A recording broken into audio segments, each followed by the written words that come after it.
Yeah, please. Sir, I rise to speak on the current railway budget.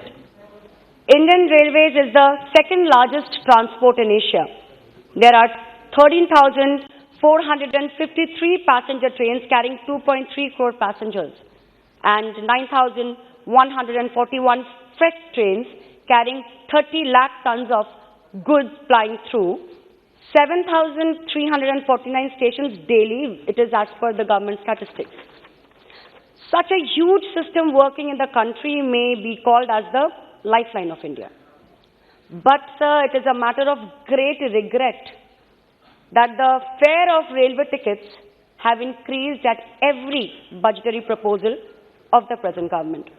To travel in trains like Rajdhani Express or Duronto Express, it has become out of reach for the common people, which back in the past was much easier, much easily purchased at the time when our present Honorable Chief Minister of West Bengal, Mamata Banerjee, was the Railway Minister of India. Yes. That was actually the glorious era of railways. It was a feeling that the railways function together like a railway family. So my question is to the Honorable Minister that, sir, can you say that what is the number of solar power conducted railway trains operating in our country? On July 14, 2017, India's first solar power vehicle was operating at Safdarjung Railway Station, New Delhi. Solar power train can save us from the huge pollution and from all the thick black smoke that we get from diesel engines. So my proposal to the Railway Minister is that main thrust is to be given on modernization and the safety of passengers. New bullet trains corridors were assured, but sir, what is the result? Is bullet train that we see in Japan possible to run in our country? Because our soil is not fit for such type of trains to operate.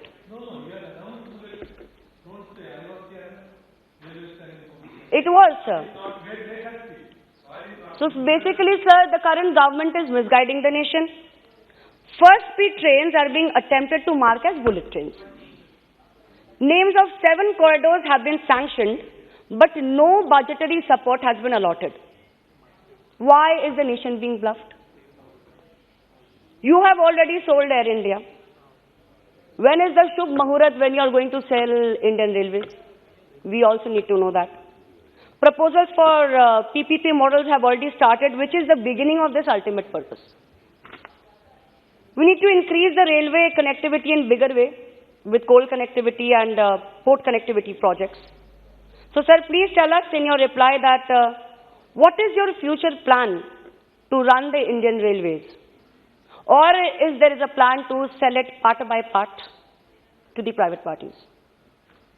I had already in this house mentioned that this government is in a mood to sell all the public sectors, even if they are profit-making sectors. So I hope that the Indian Railways do not have the same kind of fate, which we are apprehending. Reform railways to make it more efficient, greener, and modern, which will translate into cheaper, safer, assured mode of transport for our common man.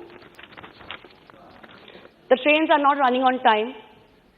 There's a huge delay which is causing trouble to the common passengers. Cleanliness of the toilet is very, very important. These are very small things.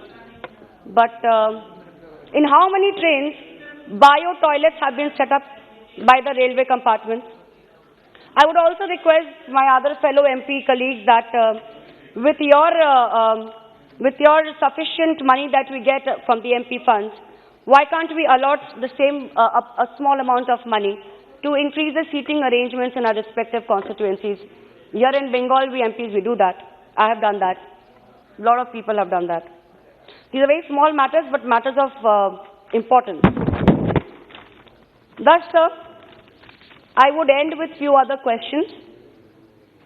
How many proposals proposed at National Railway Plan have been implemented? And I allege that West Bengal has been deprived in this railway budget. please try to implement all the proposals which were proposed by the then Honorable Railway Minister, Mamata Banerjee, standing on the floor of this House.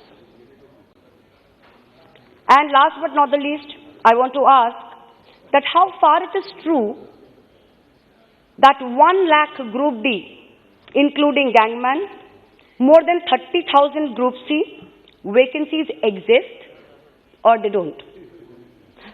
If so, then when will the vacancies be filled? Because in our country, the hungry, unemployed youth are actually fighting. Yes, sir. I mean, that expression is lovely, but they are actually fighting. There is no employment here. We are struggling. And it is not me saying, the research says so.